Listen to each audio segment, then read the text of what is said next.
Sénégal a vécu 3 interminables années de répression sanglante, d'emprisonnement arbitraire, de torture, de barbarie et de meurtre. La justice avait été le bras armé de cette machine odieuse au service d'intérêts privés, de néocolonialisme donc kleptomane et de l'impérialisme occidental. La plupart des organisations dites de défense des droits de l'homme ou de la société civile avec leur chef d'orchestre étaient à faune pendant que toutes les libertés étaient bâillonnées et embustillées.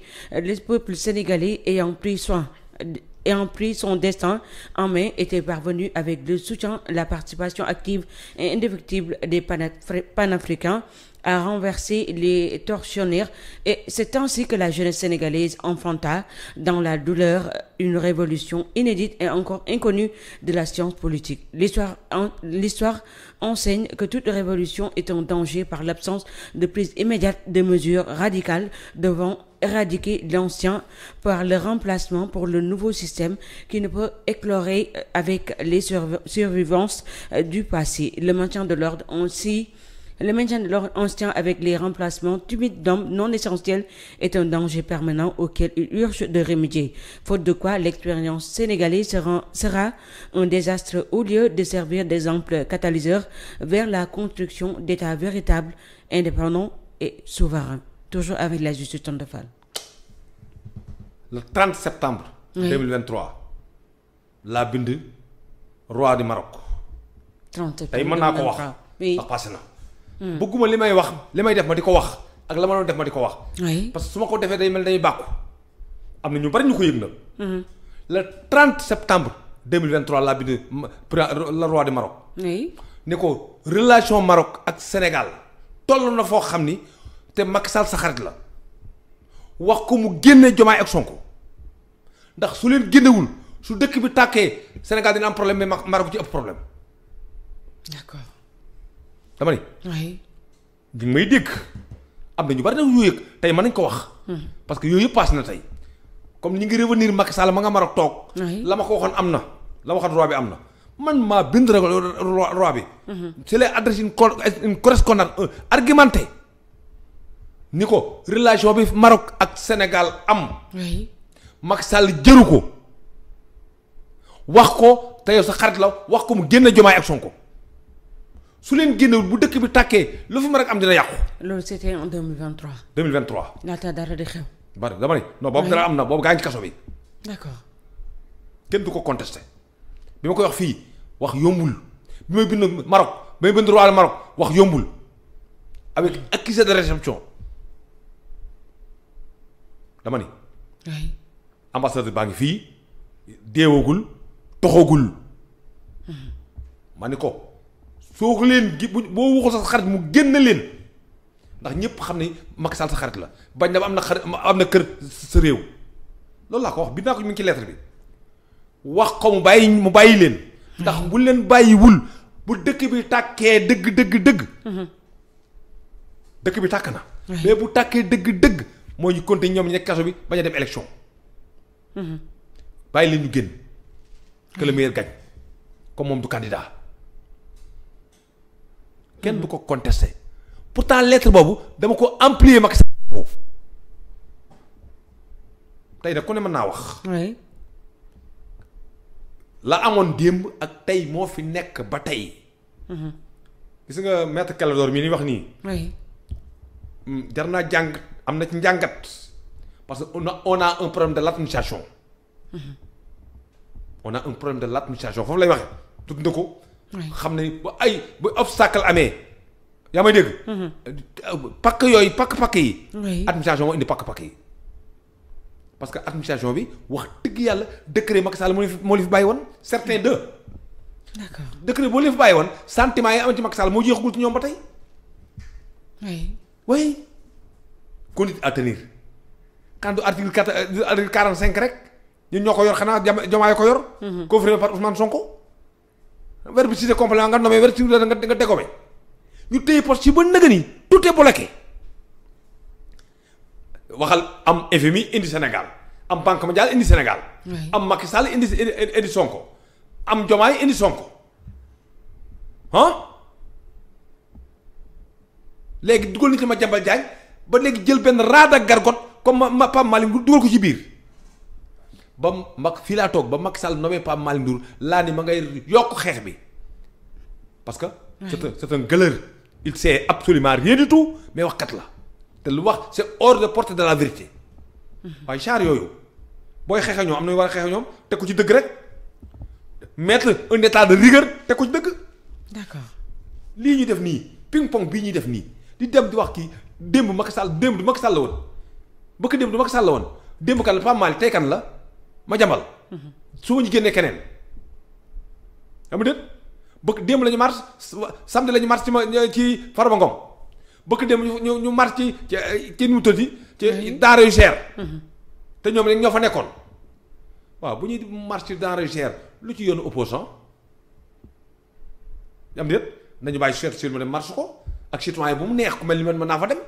d'accord mais boo demee ñoom dañoo accaparer médium yi fépp ñu taxaw fa di wax di wan seen bopp ci wane seen image en tant que opposant yaa ma dégg. oui ñu séddee nañu séddee te dañ séddewaat damay depuis kii nuutu Matam ci mars Matam ba tey jii. saa bu ñu marché ñoom dañu am gain de cause. pourquoi un préfet am audace su. oui moins de 24 heures nga jox fi ñaari marche yooyu ay opposants ñoo koy def moins de 24 heures ci même territoire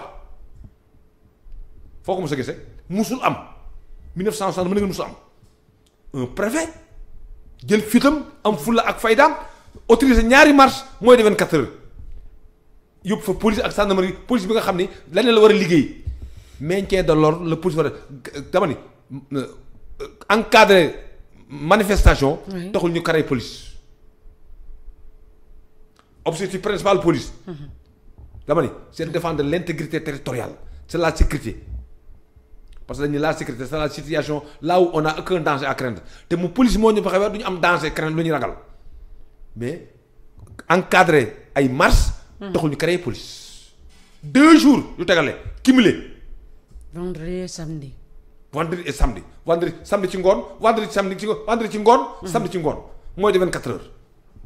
qu'est-ce que cela veut dire ces fonctionnaires là ñu bàyyi leen ñuy dérouler weer dañu fay seen salaire ñu jox leen ay moyens yu def seen mission. ñu ñuy xeex. ñu tam on croise le bras on réfléchit état day toll xam ni li met kële door wax laa gëm amul xalaat assir avant de ngay xalaat.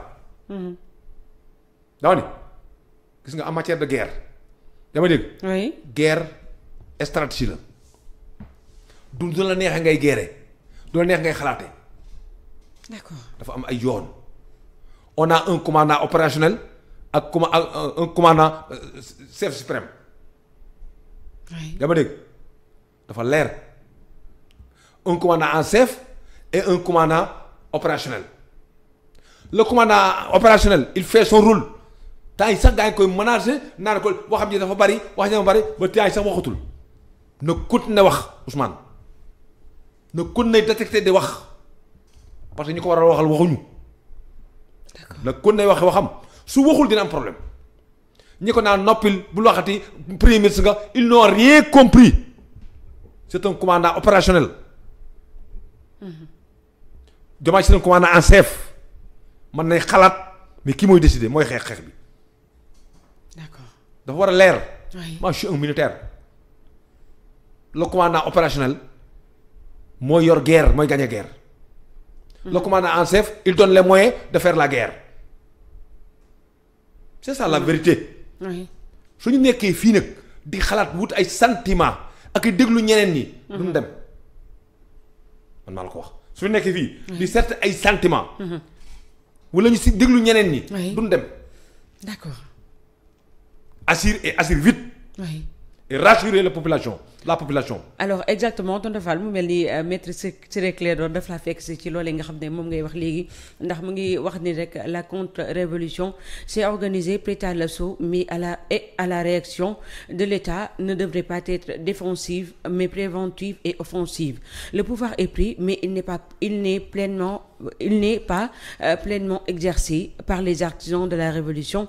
Cette jeunesse sont laissés en rade. Toute révolution non assumée et qui s'accommode de réformes réformes non systémiques sans éradiquer les fondamentaux du système déchu est voué à un lamentable échec. Le système n'est rien d'autre que cette administration qui est le levier qui fonctionne suivant les normes et paramètres mis en place par le colonialisme. Pour être suivi par cette administration est une entrave objective par un changement radical et elle est en train d'endiguer le processus révolutionnaire. On poursuit.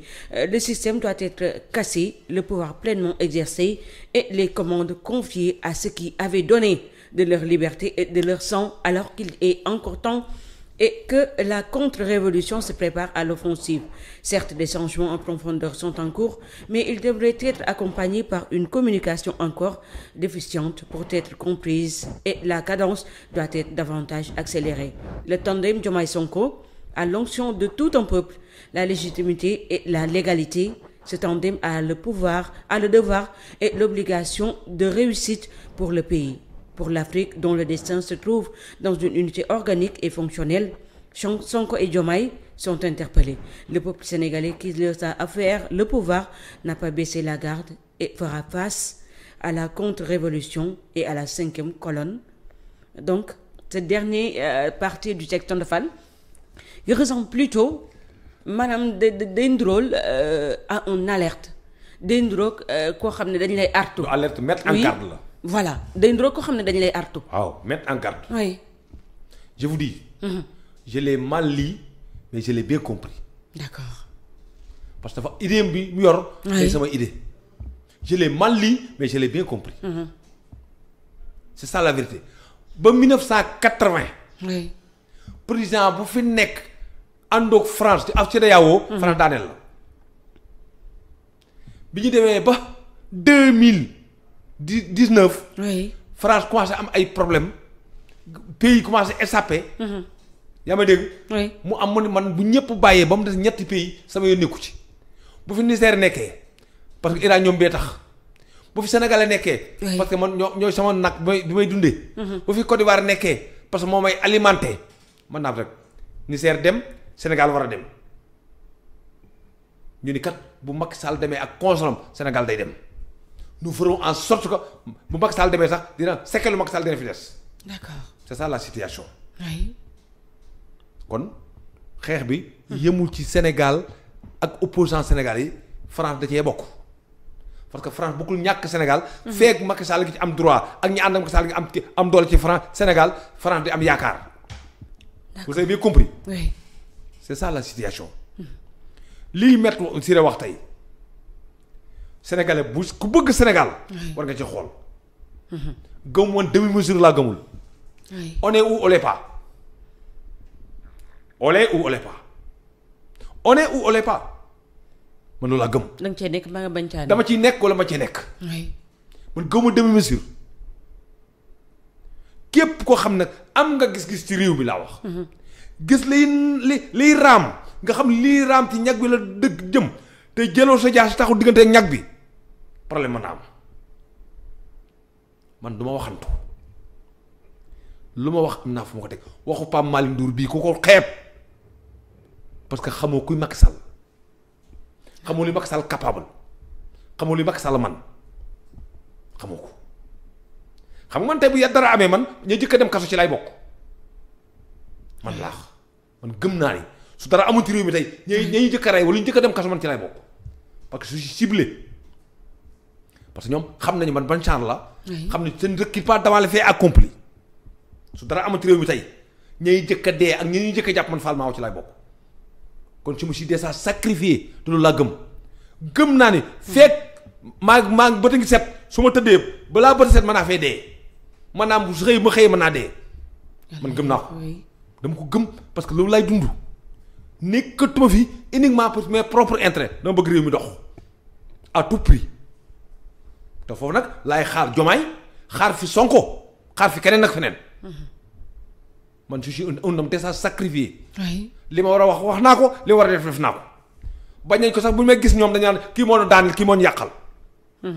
kii moo ñu yàqal grand moo ñu yàqal père moo ñu yàqal kii moo ñu daaneel moo ñu yàqal lu xaw moo ma assumer ko man ak dignité et fièrement mais du ma permettre nga génn réew mi ba pare ñu gañe la gañe ka nga tegoon les rats de gargote là ñu gagné li gagné kañ tegoon. ba pare ñu ñëw dañu manigancé indi problème ci réew mi dañoo war a gouverner avec stabilité.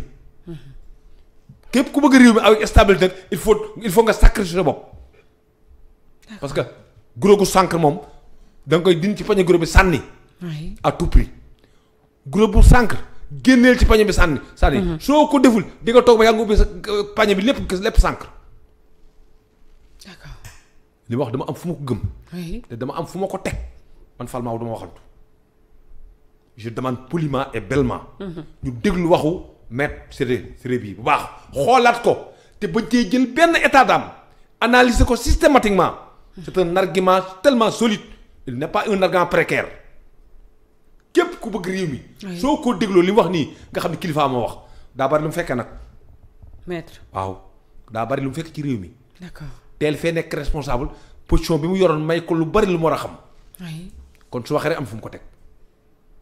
bu waxee mais nag waruñu ko décevoir te nañ ko déglu li muy wax.